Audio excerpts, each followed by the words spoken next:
Hello my dear tarot family, मेरा नाम अदिति है और मैं आपका मेरे यूट्यूब चैनल में बहुत बहुत स्वागत करती हूँ। हम जो सीरीज चला रहे हैं इसमें हम आपकी लव लाइफ के बारे में जानेंगे और ये रीडिंग सभी के लिए है, चाहे आप सिंगल हो, मैरिड हो, रिलेशनशिप में हो और कंफ्यूज्ड हो। ये आप सभी के लिए लव रीडिंग होगी, जिसमें हम अभी से लेके आपका आगे आने वाला 1 साल कैसा रहने वाला है, इसमें आपकी एनर्जी, आपके पार्टनर की एनर्जी क्या रहने वाली है, यदि अभी वो हैं या आगे आप कंसिडर कर रहे हैं या आगे वो आपकी लाइफ में एंटर होते हैं तो किस एनर्जी के साथ एंटर होंगे, इसके बारे में बात करेंगे। साथ ही आपकी लव लाइफ में क्या चेंजेस आने वाले हैं और क्या आपके लिए आने वाला है स्पेसिफिकली, उसके बारे में बात करेंगे। उसके आगे हम देखेंगे कि क्या आपके लिए लव मैसेज होगा, क्या चेंजेस आएंगे, कब तक आएंगे और आपके लिए क्या गाइडेंस होगी जो आपको फॉलो करनी चाहिए। ये हम राशि के हिसाब से कर रहे हैं। तो आज हम जिस राशि के बारे में बात करने वाले हैं वो है जेमिनी मिथुन। हम आपके लिए जानेंगे कि लव लाइफ में आपका अभी से आगे 1 साल कैसा रहने वाला है। तो इसमें हम सबसे पहले देखते हैं कि आपकी एनर्जी क्या रहेगी अपने रिलेशनशिप के टुवर्ड्स या अपने पार्टनर के टुवर्ड्स। तो पहला कार्ड आता है 5 ऑफ पेंटिकल्स, सेकंड है पेज ऑफ सॉर्ड। मुझे पेज ऑफ सॉर्ड से जो दिखाई दे रहा है वो है कि आप सबको साथ में लेकर चलने की कोशिश करेंगे, वो चाहे आपकी फैमिली हो, आपके पार्टनर की फैमिली हो या आपके पार्टनर के इमोशंस हो। आप सब चीज़ों की बहुत ज़्यादा कद्र करेंगे या करेंगी और सबको साथ में लेकर चलने की कोशिश करेंगे। इसके साथ आप अपने अंदर बहुत सारे चेंजेस लेकर आएंगे। वो इस वजह से नहीं कि उनको कैसा लगेगा या क्या है, क्योंकि आप अपने रिश्ते पर काम करना चाहते हैं, उसको और पॉजिटिव बनाना चाहते हैं। इस वजह से आप काफ़ी ज़्यादा चेंजेस लेकर आएंगे। उसके अलावा आप बहुत यूथफुल एनर्जी अपने टुवर्ड्स एक महसूस करेंगे कि नहीं, मुझे तो ऐसा करना ही है, यदि ये मेरा रिश्ता है तो मेरे को तो एफर्ट्स डालने ही होंगे। ऐसा कुछ आप कोशिश करेंगे, मतलब आप बहुत ज़्यादा एक रिलेशनशिप में अपने पार्टनर के टुवर्ड्स, उसकी फैमिली के टुवर्ड्स बहुत गिविंग होंगे। इसके अलावा 5 ऑफ पेंटिकल्स का कार्ड जो मुझे बता रहा है कि ऐसा भी हो सकता है कि आप अपने करियर को या आप जो भी अपनी लव लाइफ या फैमिली के अलावा जो भी सोच रहे हैं या कर रहे हैं, एक बार आप उसको बैक सीट पर ले आएंगे। मतलब आप सबसे पहली प्रायोरिटी अपनी फैमिली, अपने रिलेशनशिप को देंगे। और मुझे ऐसा दिख रहा है कि इस बीच हो सकता है कि आपको थोड़ा-सा ऐसा महसूस हो कि आप बहुत ज़्यादा कर रहे हैं या आप बहुत ज़्यादा ना ओवरथिंकिंग वाले मोड में चले जाएँ, बहुत ज़्यादा चीज़ों को ओवर एनालिसिस करने लगें। यदि अभी आप एक रिलेशनशिप या शादी में भी हैं ना, तो थोड़ा-सा समय आपको अपने लिए निकालना चाहिए। मतलब बहुत ज़्यादा यदि आप सबकी खुशी करते चलेंगे तो आपकी खुशी कहाँ जाएगी? आप खुश नहीं रहेंगे जब तक, आप दूसरों को कैसे खुशी देंगे ना? तो आपको अपनी हेल्थ पर, अपनी इंडिविडुअलिटी पर काम करना चाहिए। अभी मैं आपके पार्टनर की एनर्जी देखूंगी तब भी मुझे पिक्चर पूरी क्लियर होगी, लेकिन अभी आपके देखने से मुझे जो समझ में आ रहा है ना, आपको सेल्फ लव पर भी थोड़ा काम करने की ज़रूरत है। अपनी इंडिविजुअलिटी या खुद आपको क्या करके खुशी मिलती है, उस पर भी ध्यान रखने की ज़रूरत है।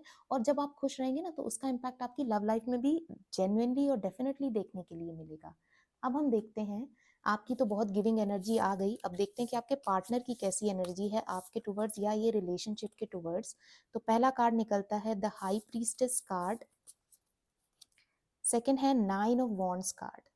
देखिए, 9 ऑफ वॉन्ड कार्ड से तो मुझे समझ में ऐसा आ रहा है कि बहुत प्रोटेक्टिंग नेचर है उनका, या उनकी हमेशा कोशिश रहती है कि उनके जो लव्ड वन है या फैमिली है, उनको वो बहुत प्रोटेक्ट करके रखें। और आपके टुवर्ड्स भी उनकी ऐसी एनर्जी होगी। यहाँ पर मुझे जो थोड़ा आप करियर पे कॉम्प्रोमाइज़ या कम काम करते देख रहे हैं, उसका एक रीज़न जो मुझे समझ में आ रहा है वो ये हो सकता है कि वो आपके तरफ इतने ज़्यादा प्रोटेक्ट करने वाली एनर्जी में है कि वो चाहते हैं कि आप पे उतना प्रेशर ना आए प्रोफेशनल फ्रंट का, वर्क फ्रंट का। आपको उससे बचाना चाहते हैं, आपको लग्ज़री देना चाहते हैं वो बहुत ज़्यादा। इस वजह से मुझे हो सकता है ये रीज़न दिखाई दे रहे थे यहाँ पर। वो हमेशा अपनी फैमिली को बहुत प्रोटेक्ट करके रखना चाहते हैं, आपको बहुत प्रोटेक्ट करके रखना चाहेंगे, बहुत प्रोटेक्टिंग नेचर और एनर्जी रहेगी उनकी, या है। हाई प्रीस्टेस कार्ड साथ में मुझे दिखाई दे रहा है कि वो थोड़ा-सा अ, उनमें वो चीज़ है कि मैं ऐसा सोचता हूँ, तो थोड़ा-सा ओवर पावरिंग मुझे उनका नेचर लग रहा है, डोमिनेटिंग एनर्जी उनकी सामने से दिख रही है।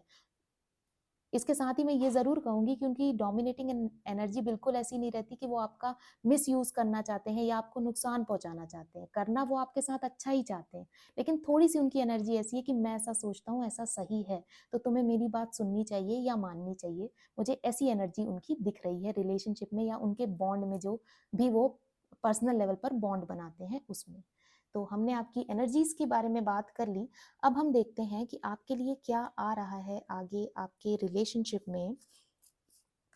तो पहला कार्ड आता है finger, warning you of a problem either now और नियर फ्यूचर। क्योंकि देखिए आप इतने ज़्यादा गिविंग नेचर के हैं और वो थोड़ा सा डोमिनेटिंग नेचर के हैं, तो मुझे ऐसा लगता है कि वो हमेशा ऐसे कोशिश करेंगे आपको गाइड करने के लिए कि देखो अभी प्रॉब्लम हो सकती है या आगे आने वाले समय में प्रॉब्लम हो सकती है तुम्हारी चीज़ों को लेकर।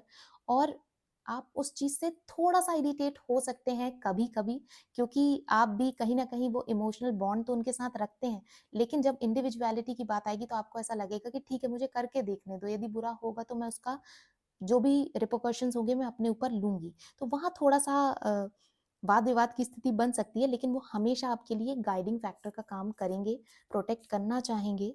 सेकंड कार्ड निकल कर आ रहा है यंगर वुमन, डीलिंग्स और relationship with a younger woman. Younger woman card से मुझे ये समझ में आ रहा है कि आप का जो भी बॉन्ड बनेगा या रिलेशनशिप होगा उसमें एज गैप मुझे अच्छा खासा दिखाई दे रहा है। यदि आप कोई मेल हैं, तो जिस भी फीमेल के साथ आप होंगे तो वो आपसे उम्र में काफ़ी छोटी हो सकती हैं, और यदि आप फीमेल हैं और आप ये देख रहे हैं, तो आप दोनों की एज में भी एक अच्छा गैप हो सकता है, और शायद इस वजह से भी उनकी प्रोटेक्टिंग एनर्जी है कि वो आपसे एज में बड़े हैं या वो एज गैप है। नेक्स्ट कार्ड निकल कर आता है purse, pay attention to your finances. आपको थोड़ा सा फाइनेंसेस पर भी अपने वॉच रखने की ज़रूरत है इस एक साल में आपकी लव लाइफ में। बहुत ज़्यादा अपने पार्टनर को खुश करने के लिए ओवर स्पेंड मत कर दीजिए, क्योंकि हो सकता है कि बाद में आपको उस चीज़ का पछतावा हो। यदि आप एक फैमिली बनाना चाह रहे हैं और उसके लिए किसी एसेट पर, किसी परिसंपत्ति पर आप निवेश कर रहे हैं, इन्वेस्ट कर रहे हैं, तो वो भी थोड़ा सा माइंडफुल होकर कीजिएगा इस आगे एक साल में। इसके साथ ही हम देखते हैं कि आपके लिए आपकी लव लाइफ में और क्या चेंजेस या ब्यूटीफुल थिंग्स आ रही हैं। तो इसमें कार्ड निकल कर आता है पहला कॉपरेशन। वो आपका पूरा सहयोग करेंगे चीज़ों में, पर साथ में वो आपको गाइड भी कर रहे होंगे। इसके बाद मुझे मैच्योरिटी का कार्ड आ रहा है। मैंने आपको यहाँ पर बताया कि मुझे एज अच्छी खासी डिफरेंस दिखाई दे रहा है, तो जो आपके पार्टनर होंगे वो काफ़ी मैच्योर होंगे। में आपसे बड़े हैं तो मैच्योर होंगे, एज में आपसे छोटे हैं तो भी वो एज में कम होने के बाद भी काफ़ी मैच्योर होंगे और आपको बहुत मैच्योर एडवाइसेस देंगे। इसके बाद मुझे विजन का कार्ड आ रहा है। आप दोनों अपनी-अपनी इंडिविजुअल लाइफ में भी एक विजन के साथ चलेंगे। जैसे यदि आपका नेचर जो भी हो, गिविंग नेचर भी है, तो आप एक विजन के साथ चलेंगे कि मुझे रिलेशनशिप में इतना देना है और मैं कर रही हूँ मेरे रिलेशनशिप के लिए या कर रहा हूँ। इसके साथ ही वो भी चलेंगे कि मेरा दायित्व है चीज़ों को प्रोटेक्ट करके रखना, मेरे पार्टनर को प्रोटेक्ट करके रखना। तो यू बोथ हैव विजन कि आप क्या कर रहे हो इस रिलेशनशिप में। ऐसे बस अंधाधुंध लाइफ चली जा रही है, लव लाइफ चली जा रही है, ऐसा बिल्कुल भी नहीं है। इस वजह से कोऑपरेशन आ रहा है आप दोनों के लिए। हम आगे देखते हैं कि आपके लिए क्या लव मैसेज होंगे जो आपको फॉलो करने चाहिए। तो लव मैसेज का या गाइडेंस का कार्ड निकलता है आपके लिए trust. Transformation occurs through acceptance. Once you accept the current situation, it will automatically transform. आप थोड़ा सा ट्रस्ट करके देखिए जो भी परिस्थितियां अभी चल रही हैं उनको लेकर, और फिर आपको समझ में आएगा कि जैसे ही आप सिचुएशंस को अपने लिए एक्सेप्ट कर लेते हैं वो ऑटोमेटिकली आपके फेवर में ट्रांसफॉर्म हो जाती हैं या बदल जाती हैं। थोड़ा सा परिस्थितियों को एक्सेप्ट करके चलिए। आप हर चीज़ आपके हिसाब से नहीं चल सकती, यदि आपकी ऐसी एनर्जी है भी तो थोड़ा सा यूनिवर्स को ट्रस्ट कीजिए और फिर देखिए कि आपके लिए क्या ब्लेसिंग्स आती हैं आपकी लव लाइफ में। इसके बाद हम देखते हैं एस्ट्रल हाउस कार्ड से कि क्या सिग्निफिकेंट एरिया आपकी लाइफ का रहने वाला है जिसमें आप बहुत अच्छा कर रहे होंगे इस पूरे एक साल में। तो कार्ड निकल कर आता है मैरिज। देखिए हम लव रिलेशनशिप का कार्ड रीडिंग कर रहे हैं और मैरिज का कार्ड निकल कर आ रहा है। सबसे खूबसूरत जो चीज़ इस एक साल में आपके लिए रहने वाली है या आपकी लाइफ का एरिया रहने वाला है वो है मैरिज। इसमें आप इतनी ज़्यादा इवॉल्व होंगे इंडिविजुअल लेवल पर भी और एक पार्टनरशिप, एक बॉन्ड के लेवल पर भी, कि चीज़ें बहुत खूबसूरत हो जाएंगी। कितने ब्यूटीफुल रेड रोजेस यहाँ पर बने हुए हैं कि शायद आपने भी इतनी एक्सपेक्ट नहीं किया होगा अपने बॉन्ड में इतने ब्यूटीफुल ट्रांसफॉर्मेशन देखना। तो उसको ट्रस्ट कीजिए और उसका इंतज़ार कीजिए, उस पर वर्क कीजिए। अब हम देखेंगे कि ये कब होने के चांसेस हैं इस पूरे 1 साल में। तो कार्ड निकलता है अगस्त। इस साल अगस्त में आप देखेंगे कि कितना सिग्निफिकेंट कुछ एक ऐसा इवेंट होता है या तो आपकी लाइफ में, या यूनिवर्स आपको एक ऐसा कुछ मौका देता है कि आप वो एक्सपीरियंस कर रहे होंगे, वो जॉय एक्सपीरियंस कर रहे होंगे, वो ट्रस्ट, वो इवॉल्व होता हुआ अपना रिलेशनशिप एक्सपीरियंस कर रहे होंगे। यदि आप सिंगल हैं तो हो सकता है किसी की एंट्री हो सकती है मैरिज पर्पज से, और यदि आप किसी रिलेशनशिप में हैं तो हो सकता है कि आगे आप अपनी फैमिली को बढ़ाएं, कोई गुड न्यूज़ मिल सकती है, कोई वेंचर स्टार्ट कर सकते हैं। तो ऐसा कुछ ज़रूर हो सकता है। अब हम आगे देखेंगे कि आपके लिए क्या गाइडेंस होगी जो आपको फॉलो करनी चाहिए चीज़ों को अपने लिए और बेटर बनाने के लिए। तो कार्ड निकलता है फ्रेंडशिप का।